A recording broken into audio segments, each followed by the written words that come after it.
Greetings, everyone. Greetings from New York City. My name is Dr. John Carpente. I'm a professor of music therapy at Malloy College in Rockville Center, New York. I'm also the founder and director of the Rebecca Center for Music Therapy at Malloy College. So, for the next 60 minutes or so, I'm going to provide you all with an introduction to the individual music-centered assessment profile for neurodevelopmental disorders.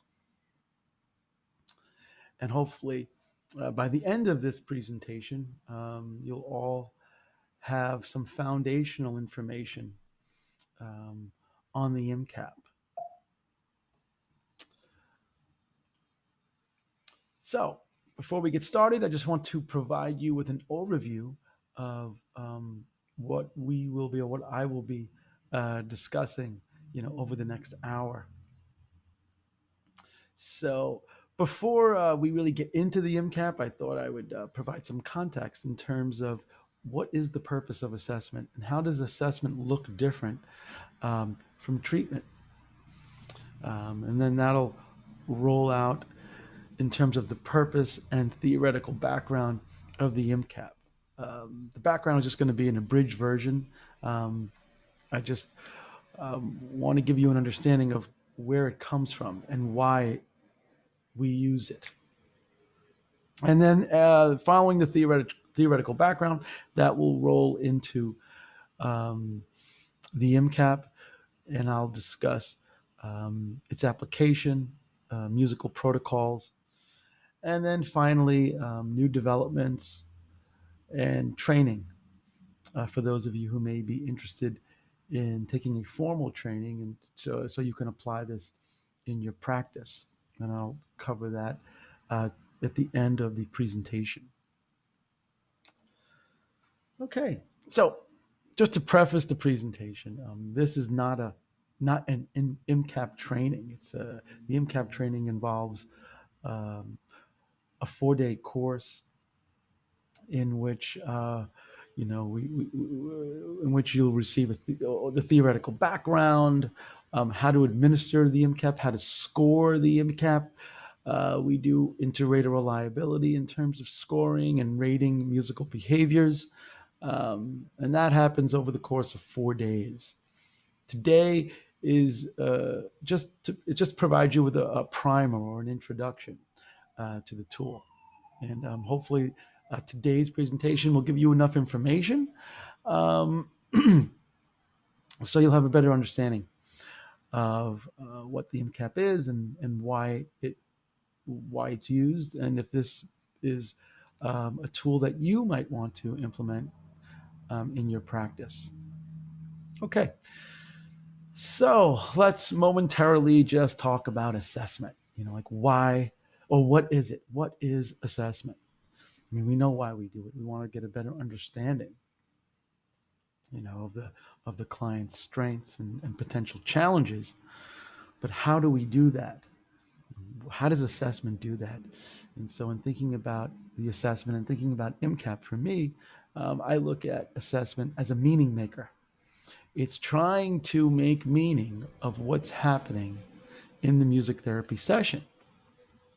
And dependent upon the therapist's epistemological background will determine the assessment tool that you use, and thus then how you create meaning of the interaction. Or I shouldn't say interaction, because some assessment tools aren't looking at interaction. They might be looking at other things. So it really all depends on how you make meaning of your music therapy, which would then lead you to the assessment tool that's meaningful for you, that you can use in your clinical practice, right? And so with regards to MCAP, MCAP is construing meaning through musical play interactions. It's trying to get a better understanding of how the client is interpreting, perceiving, and making music with the therapist. So the role of music in terms of the MCAP is very important, and it is at the forefront of what we are trying to get a better understanding of in terms of the client's strengths and challenges. However, there are other types of assessment, right? And so differentiating these different types of assessment is based on how the assessor uh, construes meaning in music therapy. So where MCAP is looking at musical responses, there may be other assessment tools in music therapy that are looking at non-musical behaviors, or a set of isolated health domains, such as looking at uh, cognition, communication, sensory, motor, etc. This is where MCAP differs, and we'll get into how that looks as the presentation moves forward. And so, in doing so, in creating meaning of what's happening in music therapy, that's where the therapist is then conceptualizing the client's strengths and challenges when participating in music therapy. The MCAP, um, I would qualify as a music instrument, um, because it is trying to understand the relational components that are happening in music between the client and the therapist, and thus, in doing so, trying to um, get a better understanding of what may be getting in the way of the client's ability to engage in robust musical play, right? And to understand the client's strengths in musical play, thus developing some type of musical profile. So, in defining, MCAP as a music-centered tool, we are then making the statement that musical play and what happens in musical play is health, right? We're determining health based on the relational capacities of the client in musical play. That's what the MCAP believes to be true. And so, moving into the theoretical background of MCAP, what holds it up per se, are these four tenets, if you will. I mean, this is an abridged version of the theory behind the MCAP. So, as I just said earlier, that MCAP values musical play in terms of the client's ability to be relational with the therapist, right? And so that means that MCAP is valuing or emphasizes relational components of musical play. That being said, it believes that human beings are effectively connected to everything that we do in relation to others. Okay, so that really is this is a relationship-based way of working. So we're looking at how the client relates and communicates in music as being um, a marker for health, so to speak. MCAP believes that affective relationships, so what happens in these affective musical relationships, are a context for developing and integrating skills such as cognition, social emotional capacities, speech and language, motor, etc. So, as I said earlier, some music therapy tools, instruments, isolate these functional domain areas such as cognition, social emotional, motor, where MCAP is looking at everything within the context of musical play interactions. And so, thus, MCAP is not looking at these non musical health domains in an isolated way. It's looking at music, or understanding music, or viewing music as its own domain area of health, which we'll get into later on. So, also, bullet 3, during interpersonal communications, within the context of music therapy, I would say, MCAP is saying this happens both in music therapy, or if it happens in music therapy, or interpersonal, it happens in musical. And if it happens in musical, it can happen interpersonal in a non-musical context. So during communications, individuals perceive and respond to each other's micro-level communicative responses as they engage in a mutual affective message. So what does that mean? So when we are engaged in musical play, there are so many other things that are happening that I would say are extra musical, right? Such as the facial expressions, the tone and prosody of the voice, the arousal level of the client, right? In terms of being, over responsive, under responsive, how they regulate to the musical play, body awareness, the ability to modulate and follow these behaviors and cues of the play partner. All of these things are happening during musical interactions, and they may not be classified as musical, but MCAP would define these things as musical, such as facial expression, arousal level, because it's all connected to the music. MCAP would coin this as extra musical. And so if you take these tenets, right, this theory, this structure, that would suggest that foundational skills for development are a result of a wide range of physical, sensory, and pre-verbal and sensory motor interactions, right? And that these things are connected to motor and emerging symbols through a wide range of music experiences. So basically, what this is saying is that the client's ability to connect emotion, affect, intentionality to then these different domain areas of health, most importantly, sensory motor, right? How we maneuver and navigate physically in the world, to emerging symbols, how we communicate with the world through a wide range of music experiences. A wide range of music experiences would include through a range of tempo, dynamic, right? And within this becomes a wide range of emotional experiences in music, where the music is loaded with lyrics or maybe just instrumental musical play. Okay.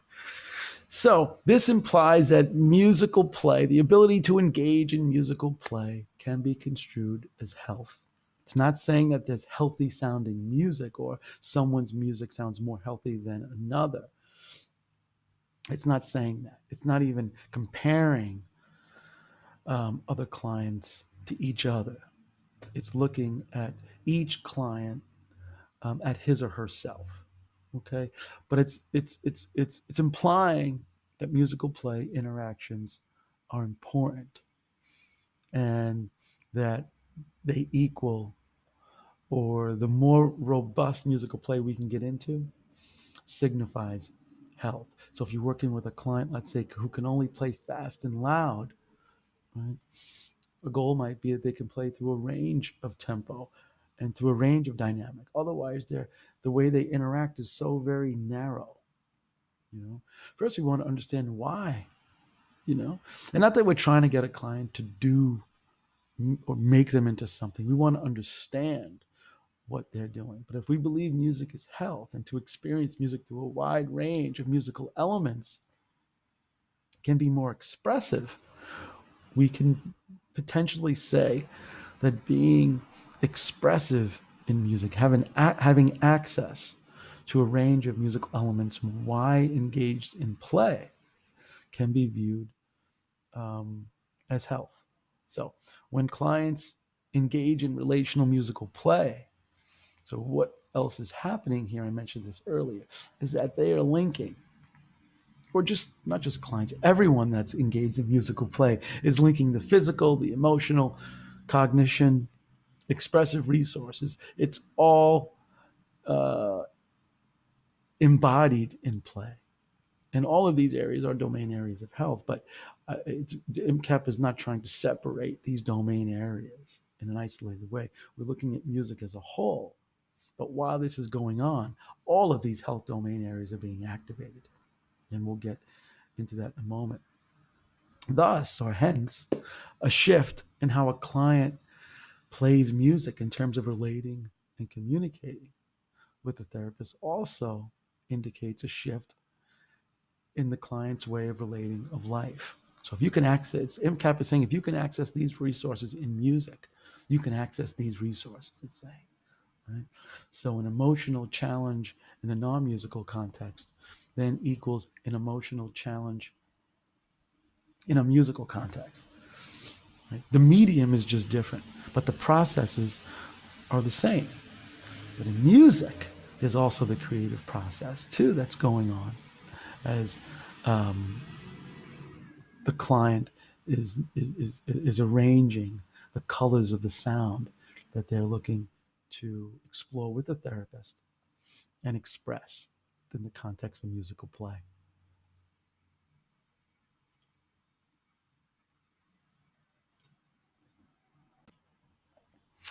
Okay, as I mentioned earlier, MCAP can be looked at as a music-centered assessment tool. So what does music-centered in the context of MCAP mean? So as I mentioned earlier, some assessments may have conventional health domain areas listed, and they're isolating these. So they want to look at the client's cognitive abilities and motor abilities, et cetera, et cetera. And then music may be on the back end of that. MCAP was created as a way to look at music as a domain area in health, contextualizing the client's ability to relate and communicate in music. So it's trying to understand how clients perceive, interpret, and make music with the therapist. The quality and robustness of clients' music in terms of the range of musical elements and continuous flow of music interaction is what's being assessed. And so if we look at music as its own domain area, you see that when we create music, all of these health domain areas, motor, cognition, affect, communication, sensory, expressive, and receptive language, are all happening within this temporal experience. So if you just took a drum and you started playing a drum, well, you have the tactile, there's the sensory, the auditory, of course, is coming. If I'm playing with someone, I'm probably watching them. So there's visual stimulation. I also have to maintain self-regulation and take in the sights and sounds while being available for the interaction. I'm using my motor skills. If my play partner is playing faster or creating maybe some repetition, I'm using cognition, right? My ability to want to change and be connected, then I'm maybe using my affective abilities, right? So it's all connected. When we're engaged in music processes, all of these things are happening simultaneously. And so MCAP is saying, let's just look at the quality of the music and break down the musical interaction in terms of how the client is interpreting, perceiving, and making music with the therapist. And so now we roll out the MCAP. The MCAP is a reliable and valid developmental relationship-based music-centered assessment instrument that focuses on how the client perceives, interprets, and creates music. And so MCAP provides a method for observing, listening, and rating the following musical areas that are broken up into 3 different scales: musical emotional responses, musical cognition and perception, musical preferences, perceptual efficiency, and self-regulation. And I'll break those areas out. MCAP includes 3 developmentally based quantitative scales that assess relational capacities within musical play. It provides scoring and musical protocols and procedures, intake forms, and evaluation report templates. It also provides the therapist with guiding principles for conducting the in-session assessment process. So musical protocols are included. The MCAP may be used as a clinical tool to develop goals and treatment plans, and that's why it was created and what it's mostly used for. It also provides the therapist with a guide of how to work with the client. It doesn't say what music to play, but it says how in terms of the clinical techniques in order to target certain musical behaviors. And we'll talk a little bit about that as we move forward. We've also learned that it's become a nice guide for disseminating clinical information to non-music therapy disciplines, parents of clients, right? It seems to help the therapist organize the information while communicating verbally, as well as written communication too. And it's also used as a pre and post-test measure to evaluate the progress made by the clients. Okay. So the MCAP consists of 3 rating scales. Scale 1 is the musical emotional assessment rating scale, looking at the musical emotional responses. Scale 2, looking at musical cognition perception. And finally, scale 3, looking at the overall musical responsiveness. Qualifications: professionally credentialed music therapists should only use this scale, although I know that there have been music therapy interns that use it under the guidance of a professionally credentialed music therapist. And of course, that therapist should have completed a minimum of the level 1 MCAP training. And finally, a third qualification would be fluent in clinical improvisation, as well as have extensive repertoire based on the clinical population.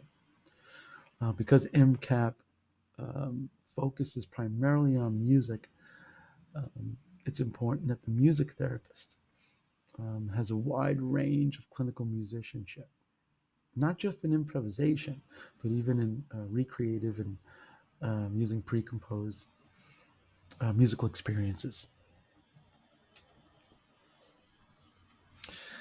Originally, the MCAP was created to work with folks with neurodevelopmental disorder. However, it's only been tested on autistics in terms of inter-rater reliability and construct validity. So we haven't tested it outside of that population. Just wanted to put that in there as a disclaimer.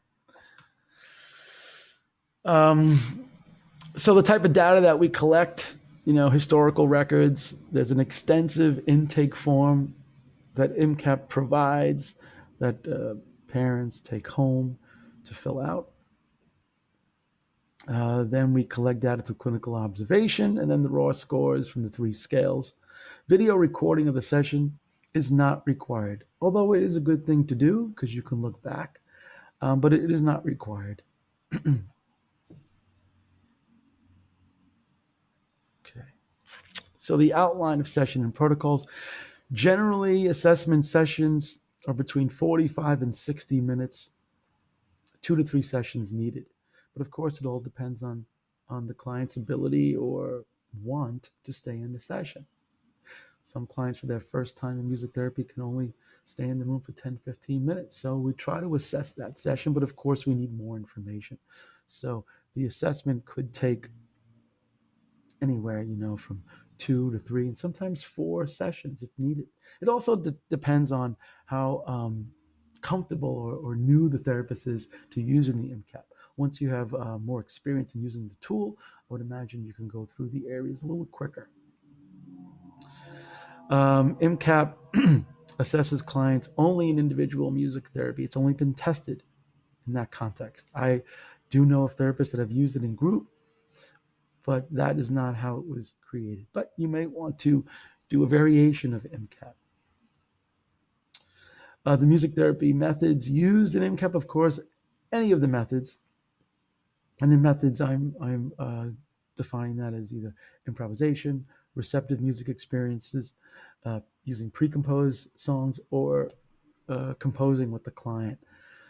This is all indicated by the client. So it's not just about clinical improvisation. It all depends on what's clinically indicated at that time. It would determine what type of music experience that the therapist will apply. The protocols that are used within the session, as I said, are based on Bruch's clinical techniques, and I'll get a little bit more into that. Empathy techniques, in addition to empathy, redirection and elicitation techniques. Those are the 3 batches of clinical techniques, I would say, or we use variations of them in the MCAT, but it's all operationally defined and delineated in the manual. We have the media really is also clinically indicated, what the therapist will play. Will the therapist just sing? Will it be piano, percussion? That's based on how the client presents. MCAP's been tested for inter-rater reliability. And so we've had some great success in measuring, this statistic, although the limitations are we could probably use a larger sample size. But based on what we did, we used a 32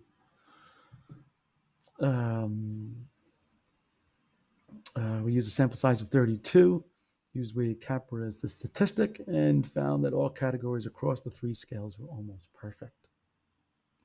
We just completed a convergent validity study that we studied alongside the ADOS, the Autism Diagnostic Observation Schedule.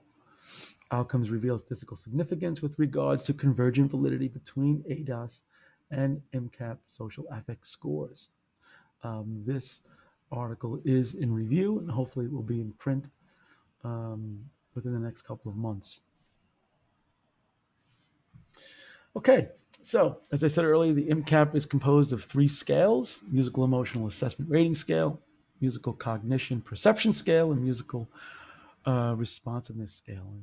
And now we'll break out these scale areas. Scale 1, the musical emotional assessment rating scale, rates clients in 24 areas organized into 5 structured levels of functional musical, social, emotional capacities. And those 5 areas are musical attention, how the client attends to music; musical affect, how the client is emotionally connected to the music; adaptation to musical play, how the client times his or her own play to what the therapist plays; musical engagement, how the client engages with the musical elements provided by the therapist; and finally, musical interrelatedness. This deals with the client's ability to initiate changes and ideas within the musical play. So these are the 5 super headings, and under each of these categories, 1 through 5, are sub areas. And so if you look at scale 1, you see the sub areas here. Musical attention deal with how the client attends to musical play.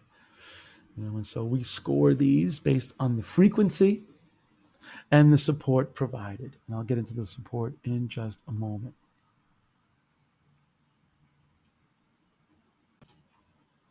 Okay, so this is what the actual scale looks like with the instructions. So the musical emotional assessment rating scale, the therapist observes the target responses as they are exhibited during the session or segment thereof. Rate the frequency of the client's responses, and you'll see the frequency scale here. Then rate the support provided for the target response, which is right here under support. Indicate the media in which the client offered the target response with the initials instrument, vocal, and or movement. So we want to understand the media the client played when offering the response. And really the media has no value, numerical value. It's just more information for the therapist in terms of maybe the client showing his or her propensity for a certain media. So here you see each area is operationally defined. Right? So here's musical attention. We don't have time to go into every area here. But the sub areas all are connected to the superheading. So for example, musical attention, we want to understand how the client attends. Then can they sustain their attention? Can they share their attention with the therapist? Can they shift their attention? And all of these are operationally defined. And then if you look at the scale, we're rating the frequency of those targets and then the support provided. The support is extra musical support. Right? The best being 5 independent, right? And then scaffolding from 4, 3, 2, 1. Right? From minimal support, these would be verbal directives, to mild support, which would be visual cues, such as modeling or positioning, like pointing, providing a gestural cue with a facial expression maybe, to moderate, which is partial physical, which could be like a a little nudge or guiding physically the client back into the interaction or to an instrument. And then full physical, which would be hand over hand.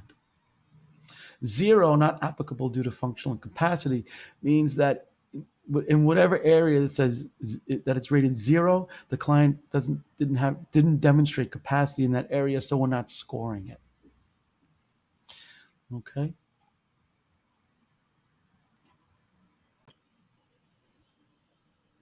So here you have a clearer version of the scales. Now, the frequency scale, this frequency scale is used for each of the 3 scales. The support scale is only used for scale 1. Okay, so as we talked about the support, we have mild, medium, moderate, maximum. This just defines exactly what they may look like when being employed.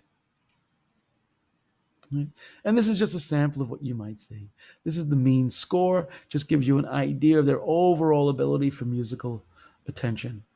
Right? Again, here, the media really has no numerical value. It just gives the therapist an indication of what media the client would prefer. Is it be instrument for I, movement for M, all 3, or vocal for voice? Right? Okay, so then we have scale 2. So scale 2, the musical cognition perception scale, assesses the client's cognitive and perceptual ability in musical play. So this informs the therapist's music in regards to the musical elements, trying to get a better understanding of what the musical conditions need to be in order for the client to maximize their ability to be relational in music. Right? And so this scale seeks to identify the client's musical profile in terms of their tendencies. Again, what do the conditions need to be? It might determine that the client is more relational when the music is fast and loud and maybe detached, but when the music becomes more softer and more legato, the client may withdraw from the interaction. So again, we're using scale 2 to better understand what the musical conditions or playing field may need to be. And so within this scale, we're evaluating the client's ability to react, focus, recall, follow, and initiate these 5 different musical elements. And so we might see that the client has a propensity for rhythm, and maybe when the music becomes too melodic, they may withdraw from the interaction. Right? This gives us an idea of what that might look like and how we might want to test that out in terms of informing our music, right? Informing how we provide music, our musical choices for the client. And so this is what it might look like here. Right? And so again, we're using the frequency scale. I don't want to get into the numbers because we don't have the time to do that. Okay. And then finally, scale 3, the musical responsiveness scale. This identifies the overall musical tendencies of the client because we're looking at specific ranges of those elements. So ranges of tempo, dynamics, pitch, and attack. Again, this serves to inform the therapist, inform the therapist's music. So it helps us create a musical emotional profile of the client. Right? So it identifies the musical preferences, identifies the client's ability to maintain self-regulation in play. So in other words, we might notice that when we have a certain configuration of musical elements, the client is self-regulated and very available for interaction, as opposed to a different state of musical elements. They seem to withdraw from the interaction. Maybe their system becomes overloaded, so they get into sensory overload, or maybe they're underreactive to a certain type of music that we're making that's informed that's informed via the musical elements, right? So that's scale 3. And if you look at scale 3, we see here we have tempo, dynamic, pitch, attack, and here it's looking at the ranges of this, right? And just to clarify here, this is primarily staccato, legato, primarily legato. So scales 1, 2, and 3, they work together. So just to go back, scale 1, the musical, social, emotional responses are being, measured based on the interaction, what's going on, how the client relates and communicates in music. So that's looking at their ability to be socially communicative in music. And scales 2 and 3 help to inform the therapist's music, indicate the client's musical tendencies and interests in terms of elements, preferred mode of relating in terms of when are they most regulated. And let me just define self-regulation by saying the ability to be available for interaction, right? And then finally, what we want to do is support the musical differences, right? So scales 2 and 3 can help identify the musical differences. What we want to do is support those differences to help the client move up scale 1, which is the musical emotional assessment scale, right? So again, scales 2 and 3 inform the therapist of the client's musical differences, help us in crafting our music experience to provide for the client. The idea is to support the musical differences to help move them up scale 1. Okay, so now moving into musical protocols and procedures. So during the assessment session, each targeted area, if you recall, in the first scale, musical attention, musical affect, etc., and all of those sub areas are indicated in the manual. And within the manual, there are protocols and procedures that help guide the therapist in terms of targeting those musical behaviors. And I'll give a quick sample of that. So in order for us to target areas of an assessment, we have to provide opportunities for clients to demonstrate capacities in those areas. So if we're assessing shifting attention, we have to provide an opportunity for the client to shift attention. If we're not providing that opportunity, how can we assess it? So this is where the main differences between assessment and treatment come in. In treatment, if you're working in a relational way, we're trying to elongate interactions, and we might go back and forth and not so much target an area as much as we are trying to facilitate long chains of musical play interactions. In an assessment session, we have to sometimes risk losing the interaction because we're targeting a particular area to assess, right? And so in doing that, we're providing opportunities for the client to demonstrate some type of capacity, whatever that is, if it's shifting attention, if it's adapting to play. So if they're adapting to a tempo change, we have to do something to the tempo. And the therapist is also cognizant of counting how many times we're providing this opportunity to see how many times the client can adapt his or her play, if that's what we are assessing. So in doing this, we have to provide a range of musical contexts and formats, altering the dimensions of the musical elements. And we do this by employing the clinical techniques.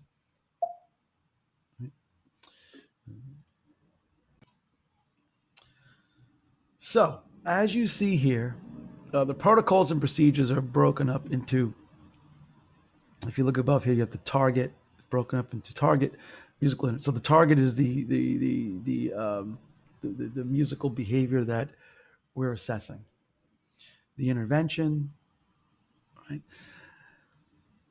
The clinical techniques, and these fall under Bruch's techniques. The musical procedures, outcome observations. What are we looking for?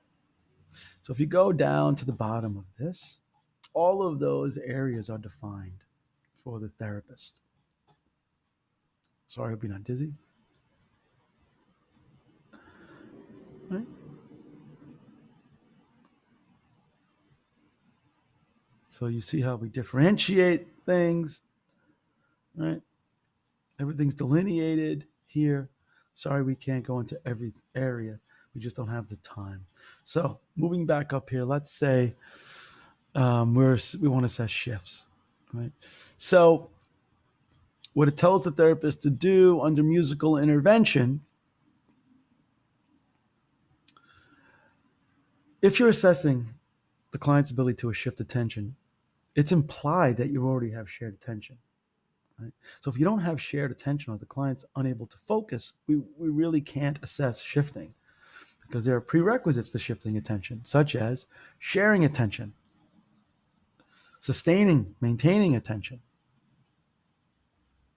and just the ability to focus. Right? This is where the interaction begins. And so you create, here it says the therapist creates a musical framework or theme based on how the client presents, etc., etc. The established tempo might be based on how the client presents via instrument, vocal. I'm down here now. Sorry, we can't go through every line. We just don't have the time.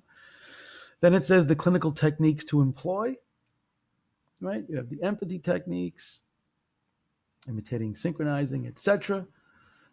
The procedures delineate now how to employ these techniques. And then here, the outcome observations. These are the things that we're looking for, because focus is looking at the client's ability to focus either on the therapist or music and or play. And if they're focused on the therapist, this is what it would look like. If they're focused on the music, this is what it would look or sound like.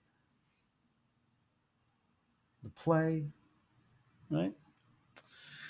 And so now once we look at focuses, we're looking at their ability to maintain. Can they sustain their focus? And then once again, it says after establishing the client's ability to focus, the MT will continue to form the musical framework, the framework that you created earlier on when you were trying to assess the client's ability to focus.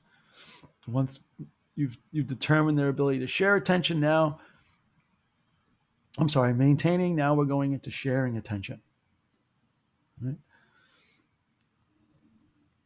And then finally, the most sophisticated form of attention is shifting. And it says what to do here on how to provide opportunities for the client to demonstrate his or her capacity to shift attention. And then based on how many bids or opportunities we provide determines the ratio in terms of how many times they were able to do it. So let's say if I provided 4 opportunities for the client to shift attention and they did it 50% of the time, that means I provided maybe 2, 4, maybe 8 opportunities for them to demonstrate that capacity. What's great about music is that we can turn over the phrase, right? And we can repeat certain bids in a way that it's not redundant, in a way that it doesn't sound like a skipping record. I don't know if you all know what a record is. Before CDs, there were records, right? So then finally it moves on into, assessing musical affect, et cetera, until you get down to musical interrelatedness. Okay. And that's the most sophisticated form of musical players. Now the client is demonstrating their capacity to be creative in terms of initiating ideas and changes in the music. And so I apologize that we can't go through every area. But again, the purpose of this presentation was just to give you an overview. I'm hoping that my speeding through it was not as confusing as it looked. But if you have any questions, you can always email me. I'll be more than happy to answer any questions. So moving on. In addition to the protocols, the MCAP, also provides a goal bank for the therapist to use and provides an outline of how you would craft a report. Okay, so here's the goal bank. And so each one of these areas basically creates the verbiage for a goal. Now, you don't have the therapists that utilize MCAP do not have to use this, but this could help as a guide, because one of the things that we try to do at the Rebecca Center for Music Therapy is that we want all therapists to speak the same language, per se, music therapy language. And although not everyone uses this, They may use it as a template. It's not so dogmatic, so to speak. So it provides you with ideas for goals. Okay. And then finally, this is a sample of a report. So in the report, we identify the client's name and that they participated in a music therapy assessment, and why we do the assessment and what the assessment measures. So it's a way also to educate consumers on the MCAT. This gives kind of a preface of the assessment. And then here we just give an overview of the session. And then we break it out into each area, each of those 5 areas, and give a summary. Right, 5 areas being, musical attention, musical affect. So you have a completed summary of each individual area, and then the emerging goals and the recommendations.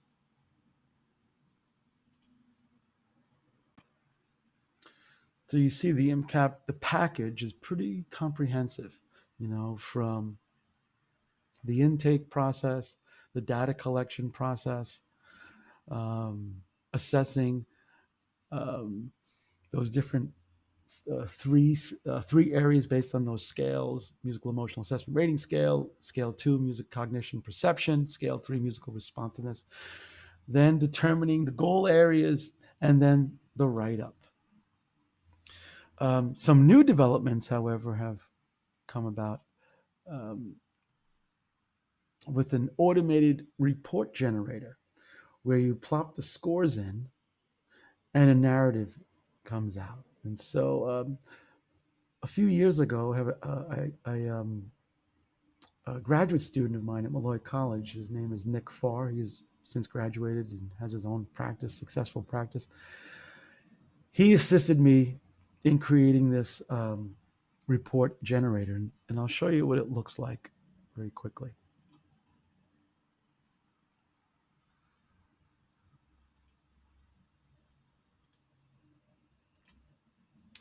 So you see here, again, this is just a sample, right? And here you put the client's name in here. This has to be redone. This was done a couple of years ago. We want to be inclusive of all, and so we know we have to change that.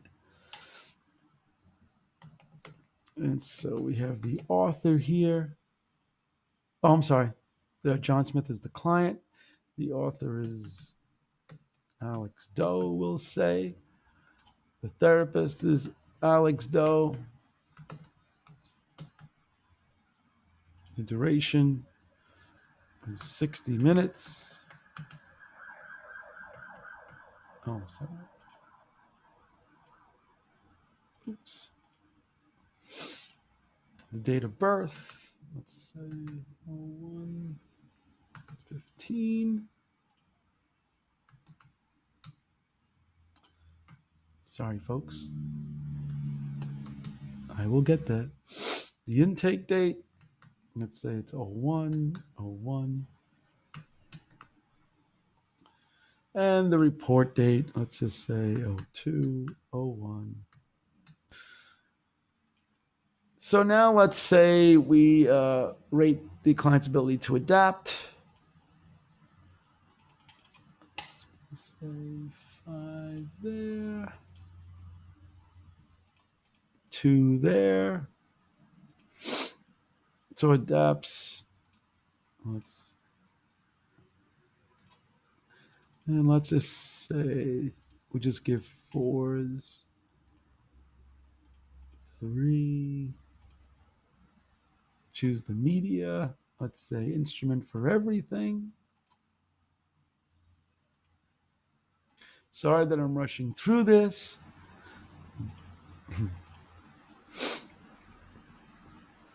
But I wanted to do this in real time. let's say vocal play, visual, instrumental play, gesture. So what happens is this generates the paragraph. So John is a 6-year-old who recently attended the Rebecca Center for Music Therapy, etc., etc., etc. Right? And then for each of these areas, it generates a paragraph.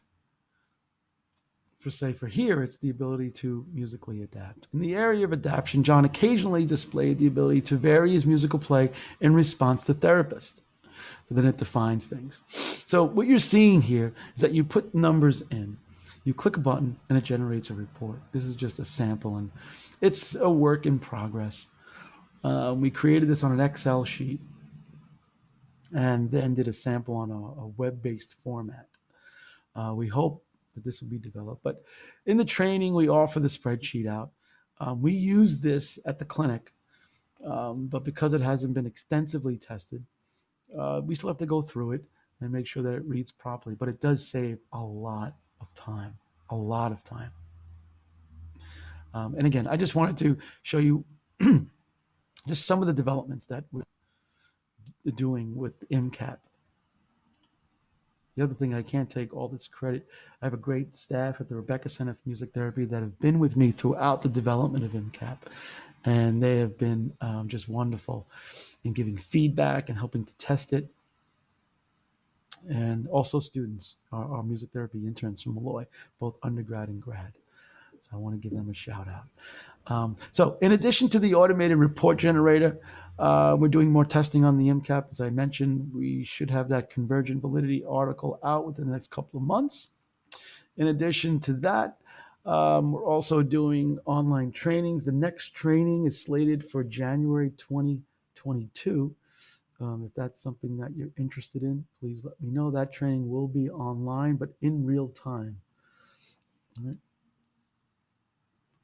And so there are 2 levels of MCAP training. The first is the 4-day training, as I mentioned earlier, that provides you with knowledge of administering, scoring, and interpreting the assessment data. Level 2 is more individualized, where you're actually utilizing it in your clinical practice.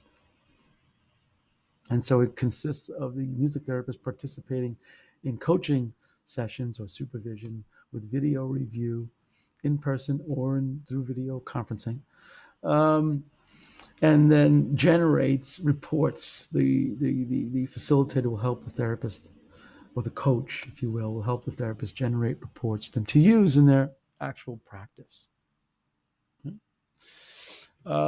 If you're interested in trainings and to learn more about MCAP and the MCAP manual, please visit dmhmusictherapy.com. If you have any questions related to this presentation or any of the trainings, feel free to email me at jcarpente@molloy.edu. There is an IMCAP-ND Facebook page, so it's open to anyone who wants to follow it, so feel free to do so. And the Twitter handle is Dr. John MTBC. Well, I hope that you enjoyed the presentation. I apologize that it cannot be more real-time-ish, but please, if you have any questions related to today's talk, do not hesitate to shoot me an email. I'll be happy to provide any additional information or answers if I can. Thank you for tuning in and staying with me for the past hour. I know it's challenging. So stay well, and hopefully we will see each other live in person soon one day. Bye-bye.